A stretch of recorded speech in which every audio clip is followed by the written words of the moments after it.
Hey, what's up everybody? Thanks for clicking on the video. This is David Pendleton and I am wrapping up the pro division of the Most Wanted 9-hole cup. This is going to cover the final 4 holes, so holes number 6, 7, 8, and 9. I hope you're finding the videos helpful. If so, please subscribe if you're not already a subscriber, and please take a moment to hit that thumbs up before you leave. Hole number 6, pretty straightforward, par 5.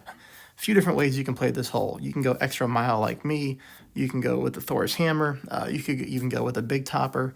I'm going 6 bars of top spin, 2 bars of side spin to the right. We're going to apply our spin, and then we're going to look for that final bounce to be in the rough, and then you can see the rollout. All right, so that's what we typically do on this hole. In this wind angle, I'm going to use, about 3/4 of a bar of a ball of side spin of curl. Goodness, David, get it together. 3/4 of a ball of curl to the right. You see here, I hit the rough, I roll out very nicely. This is all that we need to do in this wind angle, because for shot number 2, we're going to be getting tailwind. Now, shot number 2 is going to be a big number, okay, 40% max. It's been higher in the past. We've had several tournaments where we've had this exact same wind angle, right? And sometimes I have to play it up to 65% at max. So if you're wondering, what's the difference? Here's the difference. It's going to be how much side spin that you have to use on the ball, okay? So in this angle, to get the ball to the pin, I only have to use half a bar of side spin to the left. Okay, but let's say, for example, I was somewhere else on the fairway and I had to use 2 bars of side spin to the left.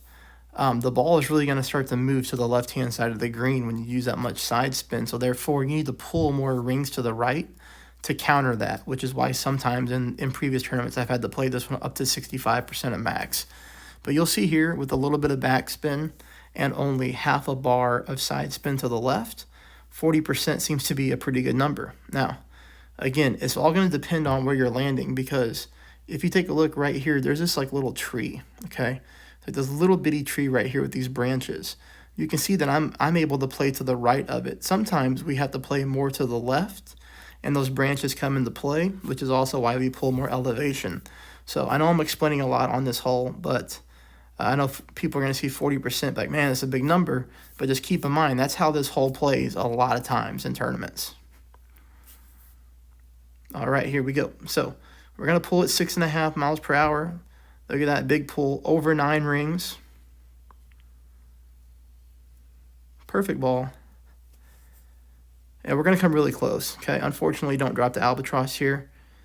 But do get it really close. Speed is coming in a little bit hot. Need a little bit more backspin.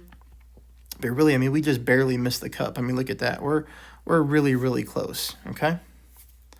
So that's what I got there for hole number 6. We go to hole number 7. Another big elevation pull and headwind. We're going to try to play at 30% at max. I should tell people here on this hole, okay, this is what I call a high-risk flyer hole. What does that mean? That means if you pull the wrong wind angle, or if you don't correctly adjust your shot, you could send a flyer, meaning you could miss the rough, hit either the green or the fairway, and shoot into the sand in the back, okay? It's very common on this hole. People make a lot of mistakes with their pull. I've done it before too, but, it's the best way to pick up the hole in one. You see here when it comes to the spin adjustments, what we're looking at, we're going to go about 2.1 back, 2.5 to the right, okay? Then I get my spot down here in the landing area. You can see here I have almost all of my yellow ring in the rough, just a little bit of it on the fringe. Typically what happens on this hole in this wind angle, if you miss your shot, you're typically going to miss it short, meaning that you're going to come on that fairway and then you're going to bounce over the rough. So typically we hit higher up on the rough here on this hole as long as you adjust properly. You see we hit really high up on the rough. We come down, speed is good, but goodness gracious, just like hole number 6, we're going to burn the edge of the cup. So very, very close. Unfortunately, didn't get either one of those to drop, but at the same time, didn't spend a lot of time practicing due to just a qualifying round. All right, hole number 8, 10% at max. This is a must-eagle hole if you're going to win the tournament or even think about getting a top 10 probably. Pretty much anybody is going to eagle this hole. That's going to be on the top of the standings. All I'm doing is applying 5 bars of top spin, 2 bars of side spin to the left. Could you use other balls for this? Absolutely. You could go power 3, you could go power 4, or you could go really easy and go power 5 like me. I got a ton of berserkers though, so 5 top, 2 left. Okay, I always look to kick my ball off that rock. You see how the end of my ball guideline is hitting that rock and kicking to the left? That's what I always look for on this hole.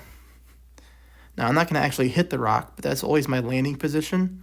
That's always my reference point that I use, and I get that by looking at my previous shots from tournaments in the past. All right, same thing with the curl here, a lot of curl, okay? Almost an entire ball of curl, but not quite, this time to the left. But you can see here with the perfect ball, we're going to have no problem getting over that bunker, coming in very nicely. If you get lucky, you might land a hole-in-one with a little bit less curl. You never know. I've done it before in a tournament, and I know several other people have as well. So that one always gives us a good chance to get a lucky drop. But there we go, easy eagle, hole number 8, as long as you adjust properly and hit a perfect ball. Hole number 9. Okay, hole number 9 I'll talk to you about too, because I have an extra mile 9. Not all the time do I go full top spin with my extra mile 9. If I wasn't making YouTube videos, I would all the time for the most part. I try to cap myself at 6 top spin whenever I can to make it more adjustable for everybody, right? But in this situation, I am going to go max top spin. Now, here's the thing is, if you have an extra mile 8, right, you're going to only have 6 bars of top spin.